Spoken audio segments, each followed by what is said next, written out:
Okay. Oh, Jess. Hello. Hi. Hey.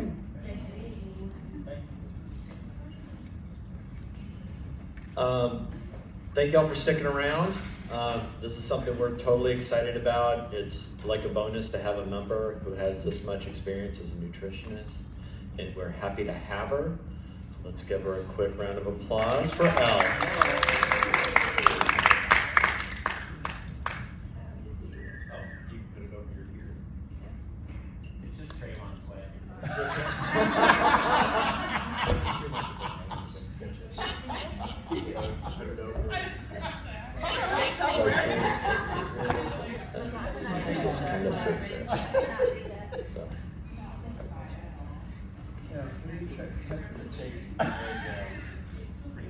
Did he sweat though?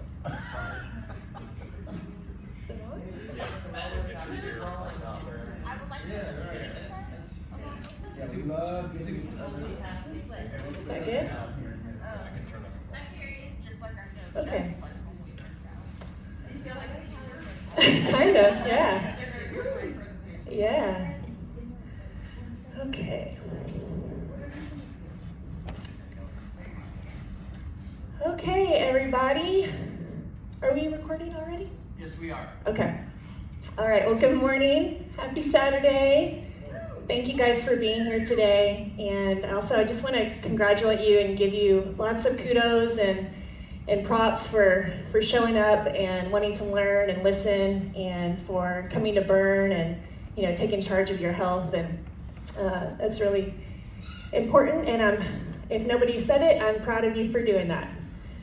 A little about me.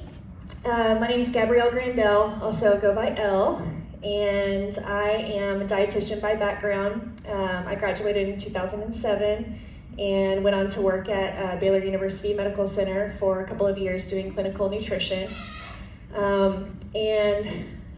It really was really rewarding, and after a while I became a little disillusioned with the way that things were happening there. It seemed that it was a lot of focus on pharmacology and surgeries, and not as much about what people were putting in their body or what they were putting around them. And I started to see the same people coming back into the hospital over and over and over again. Just got a little disillusioned by the influence of big agriculture, big pharmaceutical, and big food on our health and on our health system. And so I started looking for another way, and I found functional medicine. Has anybody ever heard of functional medicine before? Okay, awesome. So a few of you. So it's all about getting to the root of the problem. So instead of a medicine of what is the problem, and how can we give you some kind of drug or intervention to help that, we look at why. So it's more of a medicine of why. Why is this happening? Because our bodies are super regenerative and always wanting to work for us. And when there's a symptom or a sign, it's your body talking to you, telling you that something's up. And oftentimes that has, our symptoms come about because of what we're putting in our body and what we're putting around us in our environment. So, so I started learning about how people could heal themselves through their choices that they make every day. And that was really inspiring and encouraging for me, and reminded me why I got into the profession to begin with. So in functional medicine, we think about food is medicine. And we also take a whole systems approach. So I hope everybody can see this. I know the writing on here is a little bit small. And you guys over there, I don't know if y'all want to come over here so you can see, but this is what's called the IFM tree. So we follow, I know it's kind of tiny, sorry about that. We follow the Institute for Functional Medicine. And this is our IFM tree. And I like to explain it kind of like our body, right? And so when we're in the conventional medicine setting, we are looking at all of these different specialty areas. So up here, if you can't see it, it says cardiology, gastroenterology, neurology, endocrinology. It's all these different ologies, all these different systems and specialty areas. So if you have a problem with your heart, you would go see the cardiologist, or if you had a GI problem, you might see the gastroenterologist. And so it's all about a kind of an organ system diagnosis. But it doesn't make a lot of sense to water the leaves of a browning tree, right? If your leaves are browning, it doesn't make a lot of sense to water those. It makes more sense to go down into the roots of the tree and figure out what makes that tree strong or what's making it weak. And if you think about your body like the tree, then you want to look at, again, what are the roots of this system?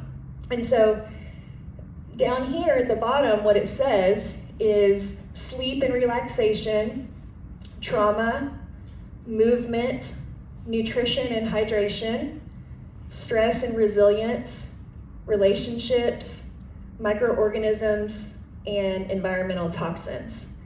So what we know is that these are things that influence your daily life, things that you're coming in contact with every day, or things that you're doing in your daily routine.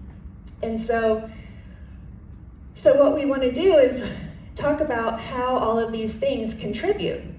And so one of the things that we want to pay attention to is our sleep and relaxation. So, a lot of us are really busy individuals. We're not necessarily taking the time to rest and recover, but it's very, very important to do so. And that is when a lot of regeneration happens, and we need to give our body time to recoup.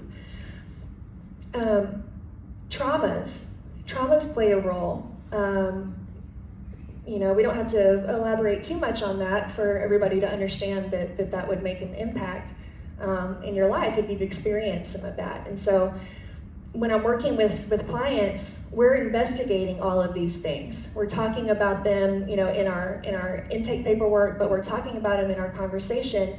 And what's going to be, the challenge for you would be different than the challenge for somebody else.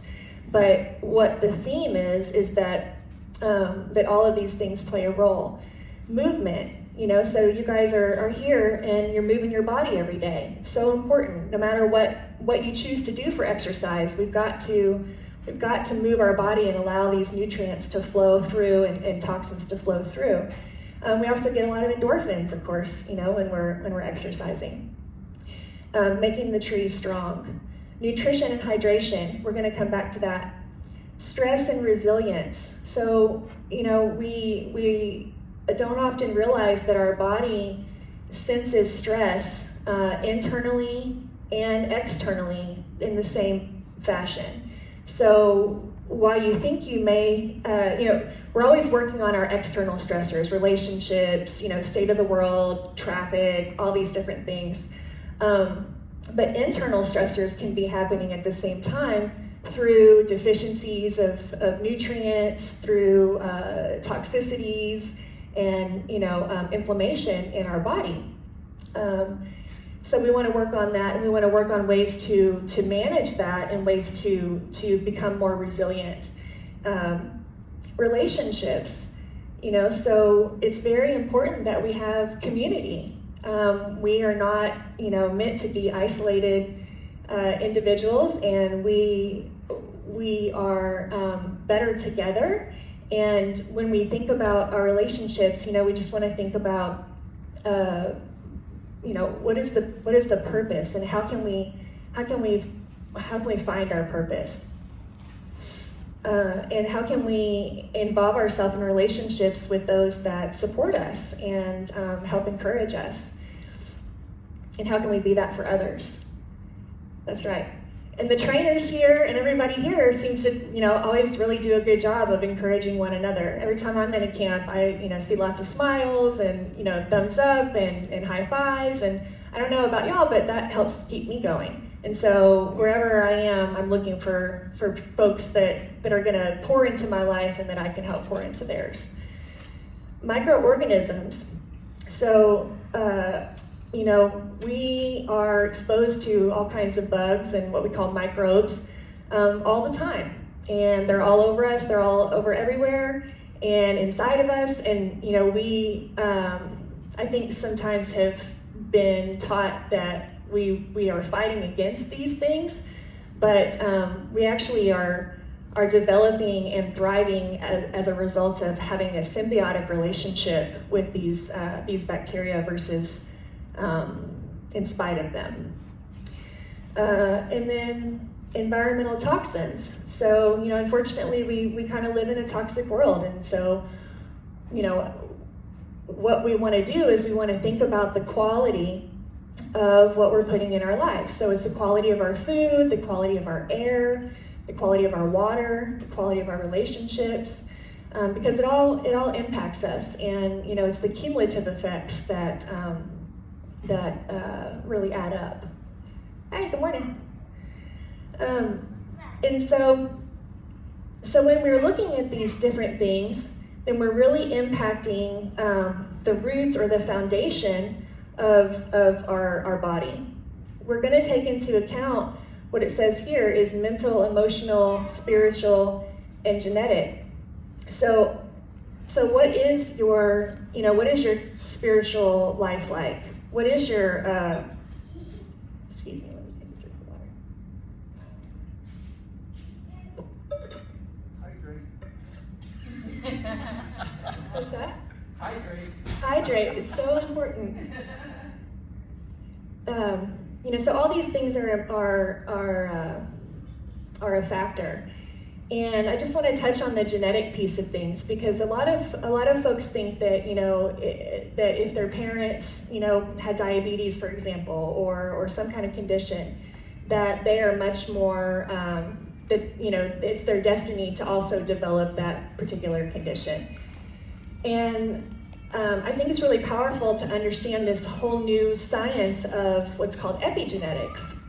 And epigenetics tells us that what you put in your body and what you put around you impacts the way that your genes express. So I could have, genetics for developing Alzheimer's early, which I do, and also some other genetics, for cardiovascular health that would set me up, for disease later if I didn't address them. But I have a lot of power and control over what I put inside my body and around me that actually turns those genes down, so that they don't express for disease or illness, and they can express for health. And then conversely, of course, if we don't look at all that kind of stuff, then we're more likely to develop whatever that condition is. But I think that's really encouraging to understand that your genes are not your destiny. It's more about your choices every day. And so on that note of what are our choices every day, one of the things that we do all day, or many times during the day, is eat and drink, right? So our nutrition. And so what we want to talk about a little bit is again quality, right? So what we've been told for a long time is calories in and calories out, and that's the way that you stay healthy is burning those calories and watching your portion control and things of that nature. There's a lot of talk about macronutrients and things like this, and when you break it all down, really what it comes down to is the quality and how your body is going to respond to that particular thing. But one of the ways that we can really influence our nutrition is to think about the quality. Quality is so much more important to me than quantity. Okay, so what I handed out here is just a couple of kind of guidelines around quality nutrition.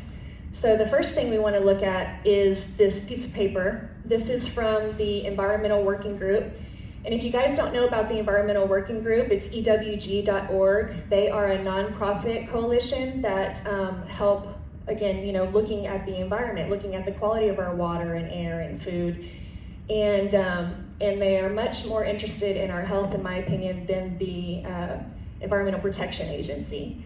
So, which is sort of a captured agency, in my opinion.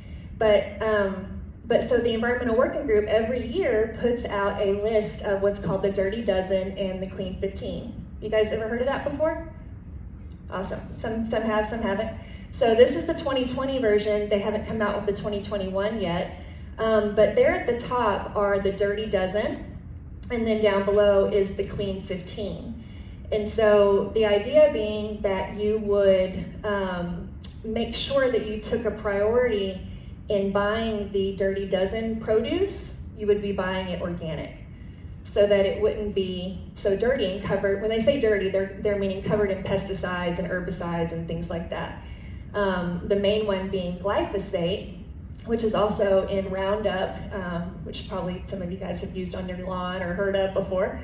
But recently the World Health Organization designated this as a known carcinogen. And it's also a horrible endocrine disruptor, meaning it messes with our hormones. And I have some documentaries and things that I can tell you guys about if you ever want to check those out.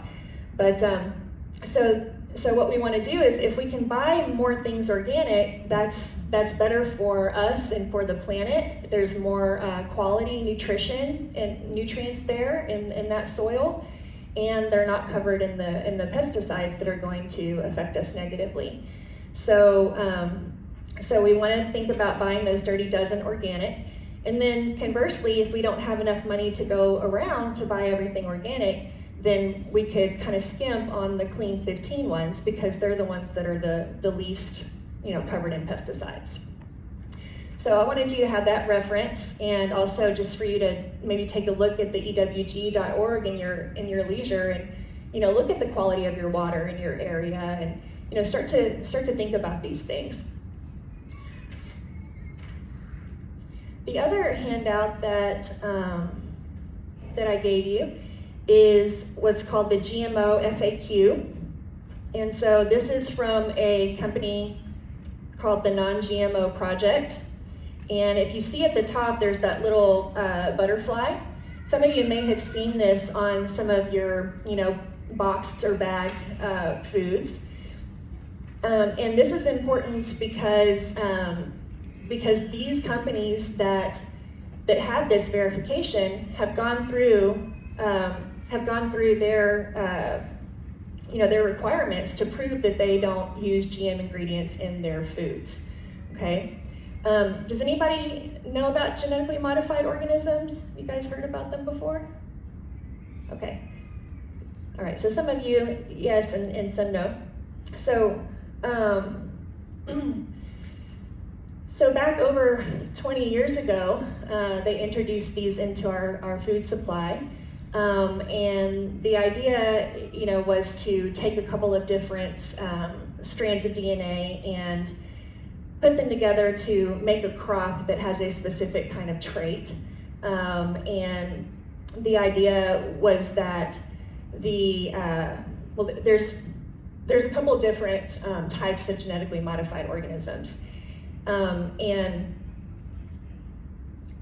So there's a couple different types, and one of the types is a type that is actually going to protect itself against the herbicides. It's a herbicide resistant type, and the idea was that they could spray lots of pesticides and herbicides on things, and that the crops would survive, but all of the weeds and things would die. And then there's another type that actually blows up the stomachs of the bugs that try to feed on them. So trying to help the farmers out was the idea. But what we have learned over time is that when we introduce different kinds of DNA into our system that are foreign and never occurred in nature, they're causing some problems. And I won't elaborate on that too much more because there's a lot to that, but what I do want you to know is what the high-risk crops are. So if you open this up to kind of the middle, there's a section labeled high-risk crops. And so you'll see alfalfa, canola, corn, cotton, soy, sugar beets, papaya, zucchini, and yellow summer squash. So it's not that we can't eat zucchini or summer squash, we just need to buy that organic, right? So then by definition, it's not genetically modified. We want to think about these things like, unfortunately, it's the derivatives of all of these foods too. It's not just corn on the cob, right? It would be corn chips or corn tortillas or high fructose corn syrup or cornstarch. With soy, it might be soy sauce or soybean oil or something like that, right? So the reason why these crops are so predominantly genetically modified, like most of these crops in our country, over 90% of our crop of this particular food is genetically modified. And so it's pretty prevalent. For my ladies out here, I want to make a comment here. Cotton, obviously we're not eating a lot of cotton. Cottonseed oil maybe would be somewhere where we might find it. But this goes with feminine products as well, okay? So make sure that if you use feminine products that you're getting organic cotton. So Lola and Cora are some examples that use organic cotton versus using something like Playtex or Tampax that is using genetically modified cotton, which is then of course covered in glyphosate and then put into a huge mucous membrane that soaks it all up, right? So I really believe that this is one of the root causes of endometriosis and infertility and things of that nature. So please pay attention to that. And sugar beets, we might not think, well, we don't eat a lot of sugar beets, but anything that is sweetened, that's not sweetened with cane sugar or artificial sweetener, is sweetened with beet sugar. And so if it's not organic, it's genetically modified. I don't know if you guys have seen the USDA organic stamp. I don't have it here to show you, but I'm sure you've probably seen it. That's something to look for. And then also, again, if we're buying anything processed, that we would look for that non-GMO verified stamp. It's not good enough for it to just say non-GMO on the box. It doesn't mean anything. There's a lot of what we call greenwashing, or marketing where it's natural and la la la la, right? So it's all in an effort to make you buy their product, not for your health, okay? So I think that's important to note. And down below, you'll see animal products. So if we don't buy our animal products the way that they were designed to be eating, so grass-fed, beef and pasture-raised pork and chicken and things like that, poultry, then what they are being fed is genetically modified crops their whole life, right? So these are factory farm animals that are being fed these crops, and they're very nutrient depleted, sick animals by the time we get them. So it's important to think about where your food's coming from the farm to the fork, and how it got there. So it is an investment. I have a lot of clients that tell me, wow, these are so much more expensive than what I've been buying. And that's true, and there's a little bit of a sticker shock there, but we've also been really indoctrinated to think that food is cheap, right? And it's not, because a lot of people need to get paid in the process from the farm to the store to your table. And again, coming back to quality. So meat is probably one of the ones where people, get the most concerned because of the stark difference in price. But I'm here to tell you that you don't have to have meat every single, meal, and you don't have to have large quantities of meat. Do I support animal products? Yes. But we can also get protein through plant-based sources, and that might be more, financially conservative for you to think about. There's also lots of co-ops and different things that I can tell you guys about if you wanted to order things and maybe get things at a discounted rate. So there's people, working on this to try to make it more accessible and feasible for us. But So that's what that is talking about. So that's important to know. And then if you continue to look through, you'll see some of the up and coming crops that we just want to be aware of as well.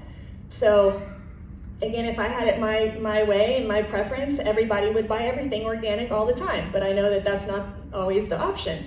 So where we put the priority is the things that are the most toxic to us, and that would be the GMO crops and the dirty dozen. Okay.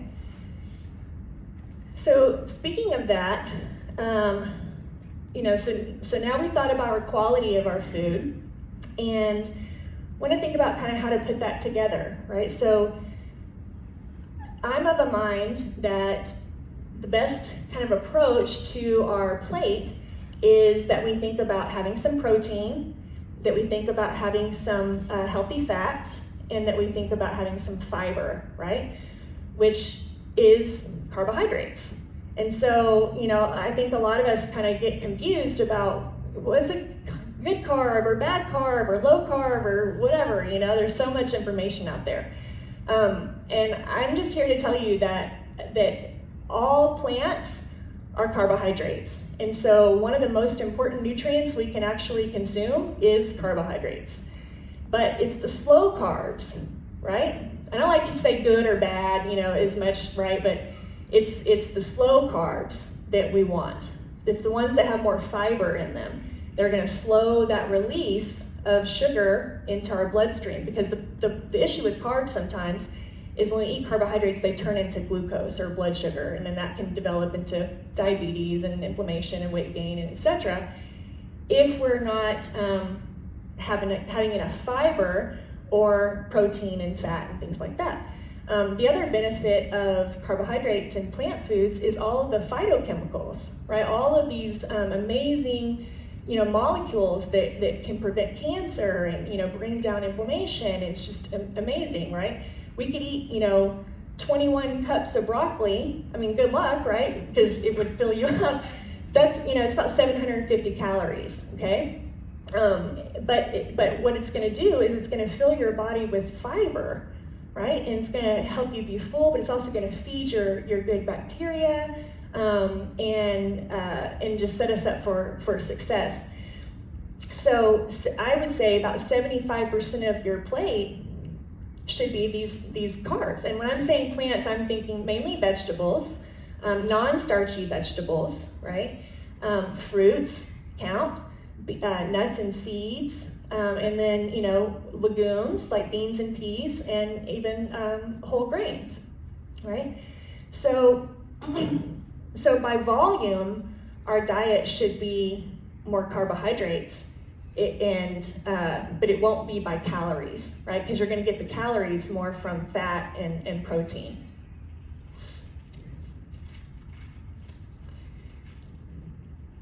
And then when we think about hydration, y'all talk about this all the time, and I see everybody with their waters, because you're really trying to make sure that you get in an adequate amount.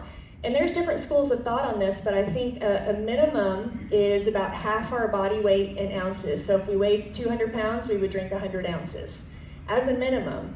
So if we're sweating more and we're working out more in different conditions, we might need more, and that's okay. But then also thinking about the quality of the water. And so if anybody's interested, I'd love to share with you, some different systems that you might want to invest in. Unfortunately, our water quality is poor. There's a lot of, pesticides and hormones and drugs and fluoride and all kinds of stuff that can really impact us. So that's something to be aware of too. Not to be overwhelming, right? But just to understand, because I think the more that we educate ourselves, the better choices we can make. And so now that we're, thinking about all of these things, because again, this is how I'm working with people, and when we address these things, people heal, right? People get better. Many of the people that I see are folks that haven't got where they needed to go through conventional medicine. I heard some really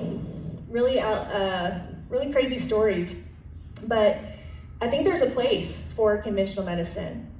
definitely. But it's more of an acute, acute setting. So you break your arm or get in a wreck. Well, that's where that shines.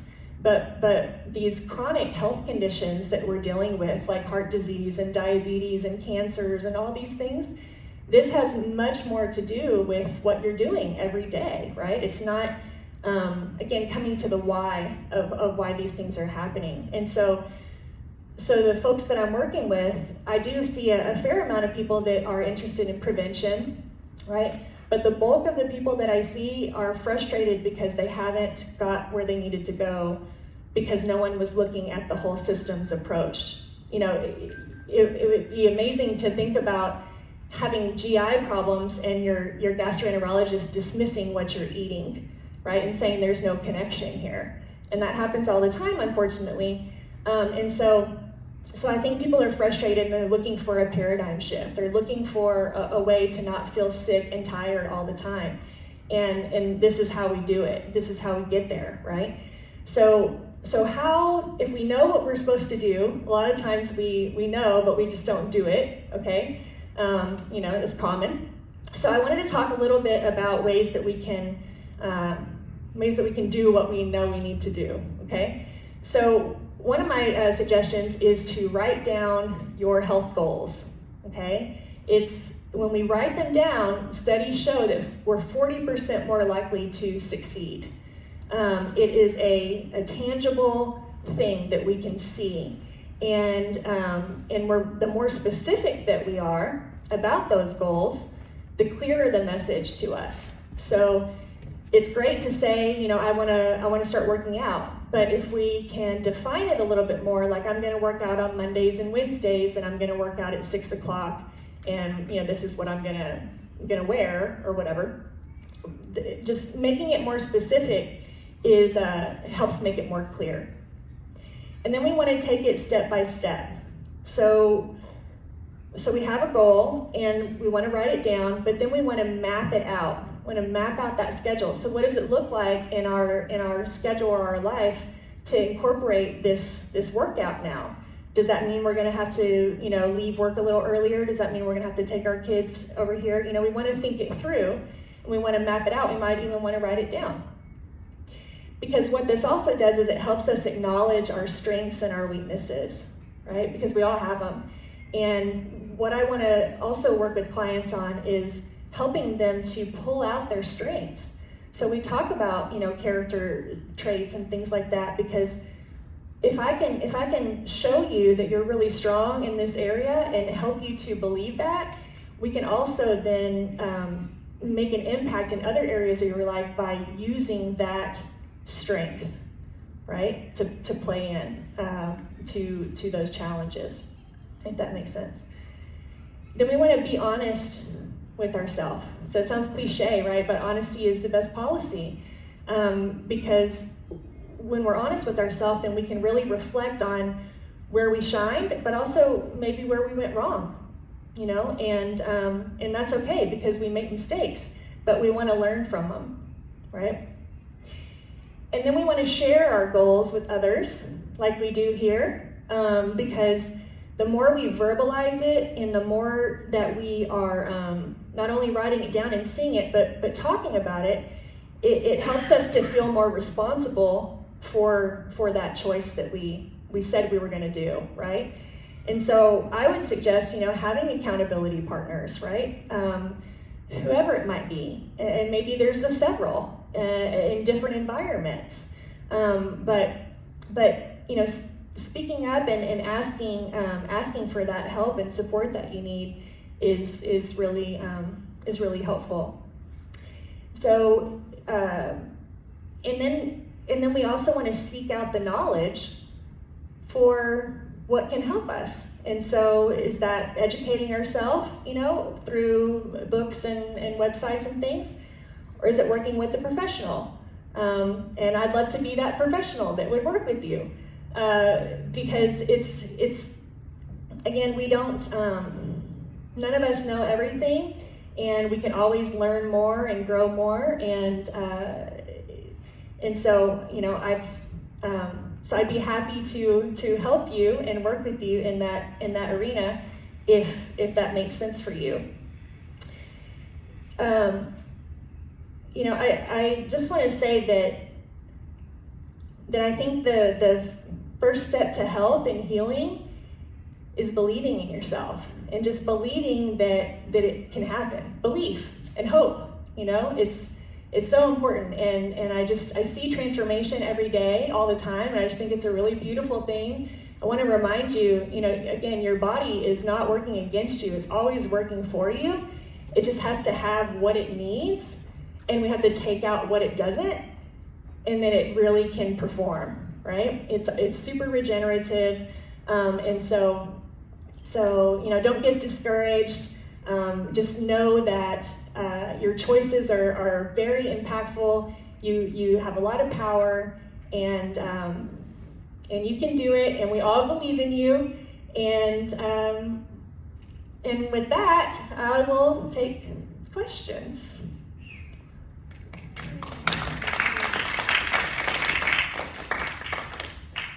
Thank you, guys. Just note, this is actually great because in a week, we start Rise to the Challenge. So it's like you're going to challenge yourselves to focus on your nutrition. You're going to challenge yourselves to focus on doing your workouts better, working out harder, lifting heavier weights, so it all plays into everything that we're going to be doing in the next 4 weeks, starting a week from Monday. So keep thinking about that. If you have questions for I'm sure she would answer any questions. Ask your trainers. Jeremy, our newest addition to our family, is here. Jeremy. So ask Jeremy any questions. Trayvon, if we're the ones here and you need these questions answered, ask those questions because we're always here to help you out. And let's make Rise the Challenge successful, y'all. And if anybody wants to talk about my services, and if you decide to work with me, I'm offering a discount today off of my services. So yeah, let's talk about that. So what is your typical? What exactly do you offer? I guess what would that look like? Sure. So my initial visits are 90 minutes. I do in office. I also do virtual, and I'll do group meetings too if your partner or your child wants to come in. So it's 90 minutes, and we go through the intake paperwork, which is fairly extensive, and just kind of understand your history and medical history. What are your goals? What are you doing now, right? And then oftentimes we will do testing because we don't really want to guess, right? We want to test. If we have the funds and the finances to do that, then we want to look and investigate what's really happening inside, and then how can we modify that? We can also move forward without testing, and I have plenty of people that do that. So depending on whether or not we do testing or not, that determines how quickly they come back to see me. It also depends on what their needs are and how much, accountability and encouragement they need. So sometimes people will come back every 2 weeks, sometimes they'll come back in a month. We just determine that based on their needs. And then I do hour follow-ups generally, unless we have more testing or whatever. So again, it's kind of, it's customized, but and I also recommend supplements and things like that. I don't write prescriptions, and so I'm usually going after things through nutrition, lifestyle, and supplementation. Even if we find, abnormalities on labs, that's how I treat or work with those. And then as time goes on and we've kind of got them on a better track, then they're checking in kind of every now and then just for accountability and encouragement. And so is that answering your question? I also do workshops, and before, pre-COVID, I was doing a lot more kind of interactions where people were coming to the office and I was doing workshops or showing documentaries. I've done pantry makeovers for folks and grocery store tours, so just kind of whatever you need in that realm, I want to help you with. Yeah.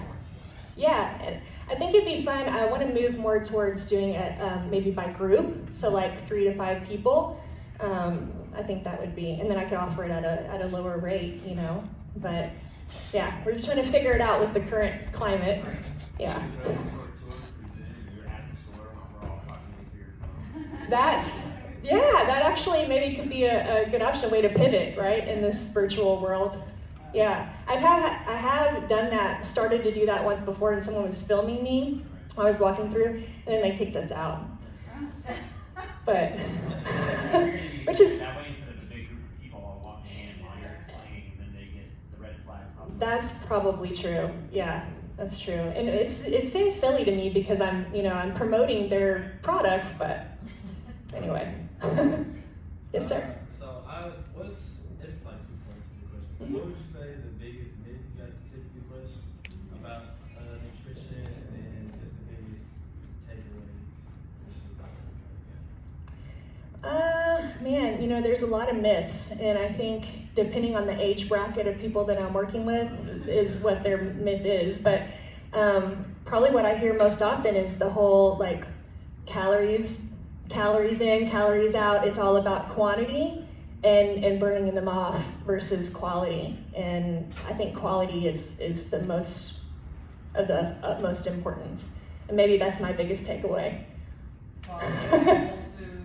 Whole real foods, yes. And, again, quality of water, relationships, air, it all matters.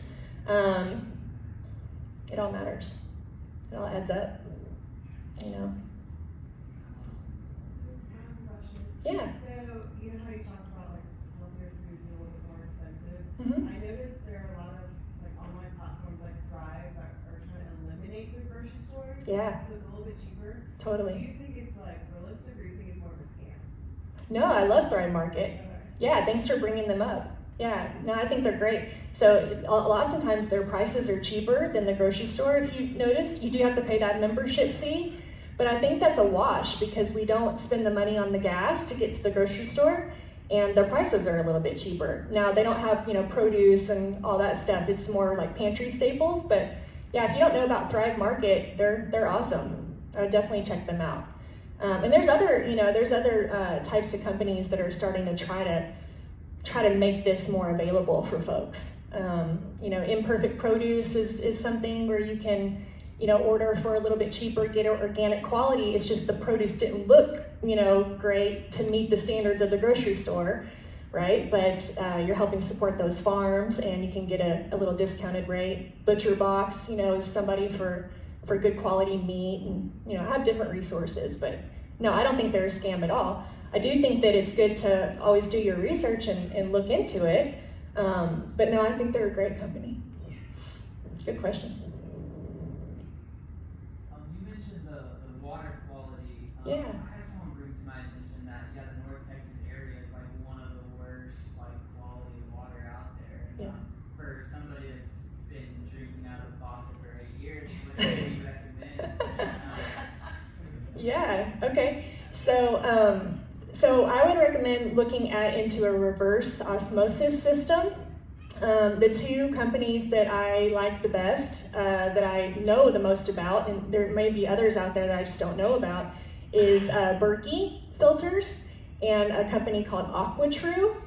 And so both of these things are systems where you use your tap water and then it filters it through and filters out all that junk. But they also have fluoride filters included, which I know we've all been told for a long time that fluoride is good for us and good for our dental and oral health. And I would beg to differ. And so I would want that filtered out. And they also have payment plans too, because you're going to be investing. I mean, it's a couple of $100s, depending on what system you get. But I really think it's a great investment because, yeah, you just use your tap water and then you drink the filter. Is there a type of supplements that could because obviously, 7 years of drinking tap water, there's definitely something, inside that version at that point. Is there supplements that can kind of reverse that process of that toxic stuff that you maybe put in your body for so long? Yeah, that's a really good question. So again, depending on what kind of toxic exposure you have. I mean, we can always, do different kinds of testing to try and identify what it might be. Like maybe you have a lead buildup, or maybe you have a mercury buildup, or whatever it might be. He's glowing a little bit. You did look kind of green.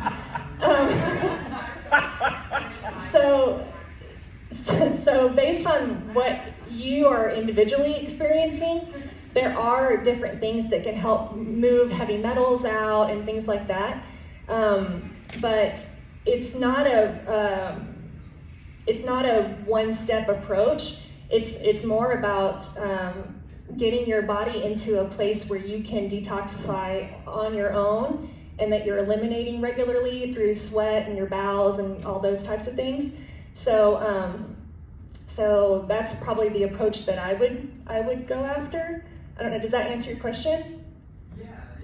Okay. Yeah, I did one of those like little cell tests. Like I don't know how accurate those are these days, but like you hold on to those like rods and they kind of tell you, and they said like obviously high in lead. Oh, lead was one of yours? Okay. Yeah, and there's different nutrients and things like rosemary and cilantro and parsley and different things that are binders that help pull toxins out. So we don't have to do like a whole heavy metal, cleanse or protocol likely. It's just getting those nutrients in our system and working to stop putting the negative ones in, right? Like I say, our body's really awesome at health and creating health if we just stop beating it down and we can give it what it needs, right? Yeah, you're welcome. I'm happy to talk more about those two systems if you want to know more about them. Chris, you glow every day you come to camp. What's that? I say Chris glows every day you come to camp. So. He was hard. That's that good juju, that good energy there. Like, is filtered water an improvement from the tap? Yes. Yeah. Agreed. But Yes. reverse osmosis Is even better. Okay. Yeah, totally. Any other questions? All right, my friends. Well, I'm glad you were here today, and thanks for listening, and thanks for believing in yourself, because you guys are amazing, and we can all, create health, and that's what I want for all of us. So thank you very much. Thank you, Al. Woo! Thanks, Bryce.